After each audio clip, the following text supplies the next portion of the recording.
Hi, good evening. I'm going to talk about the Julio Claudian dynasty and the Roman Empire, the first ever dynasty, and it's depicted a typical picture of this is Julius Caesar getting assassinated by a senators combined. So a little bit of background itself. I'm really excited to share that. By the way, like the Roman Empire that lasted over 2 millennia has been an amazing has amazing history diversity and the technology that they developed during the world. There used to be a saying like all roads lead to the loam, and it was the light of the world. Um, it, it was started as a small kingdom, became a republic, expanded aggressively, and expanded furthermore under the emperors, and it really thrived and uh, it was a successful feat even under the emperors who were not that good in managing the empire itself. The institutions themselves managed to make sure everything worked well. So here's a map of Roman Empire at its peak, 137 million people at that time, which is pretty huge. And this is the maximum extent of it in 117 AD under Marcus Aurelius. Um, and the next one, it really talks about the division between the East and the Western Empire for administrative purposes. And really, the western part of the empire lasted for two more centuries. And then it perished under the constant pressure from immigration and the barbarians, whereas the eastern part continued to flourish under prosperity between the east and the west Silk Roads and Byzantium Empire that we call it really fell in 1453 under the Constantinople under the siege of the Ottomans.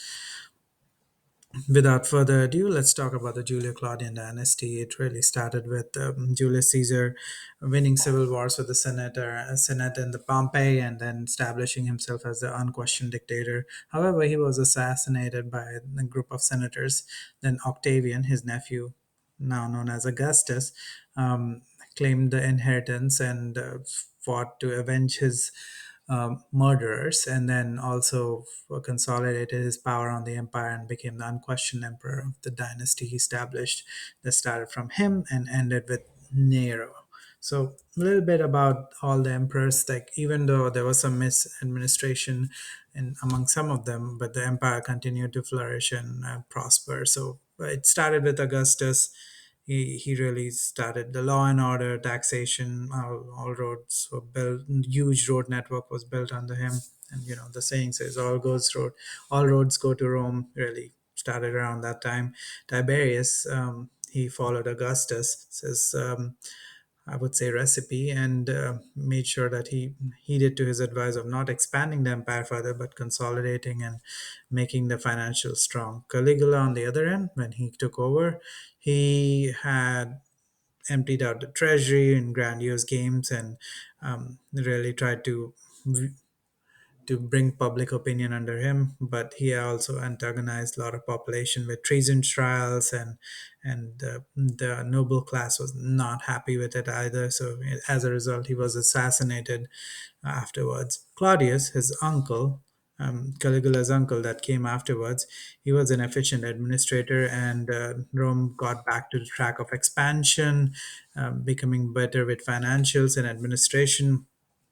He started a lot of public works. On the right, you can see some of the public works that are famous for Roman Empire that we still stand. And um, he was a really good administrator. After that came Nero, and during his reign, it's a very controversial one because he was more interested in theater and other stuff than ruling the empire itself. However, after the fire that broke out in Rome, he really tried his best to rebuild it. But he also alienated a lot of Roman nobility by seizing their lands to give out to the people. So that led to a civil strife and ultimate suicide under the pressure of Praetorian Guard, and an end to a dynasty that was first established by Augustus himself. Um, Now comes to the museum artifacts, like we can talk about the nobility and also the simple way of life of regular common folks, what the plebeians had. So this is more of an imperial background, which talks about what the palaces look like with rituals going on. This is more of like talking about the common pleasures of the life of early Roman Empire under the Augustus. This is more of a relief that shows you a slave that becomes prosperous. And the very last one talks about the general lady who's going for a festival who for Dionysus. The last slide deck is talking about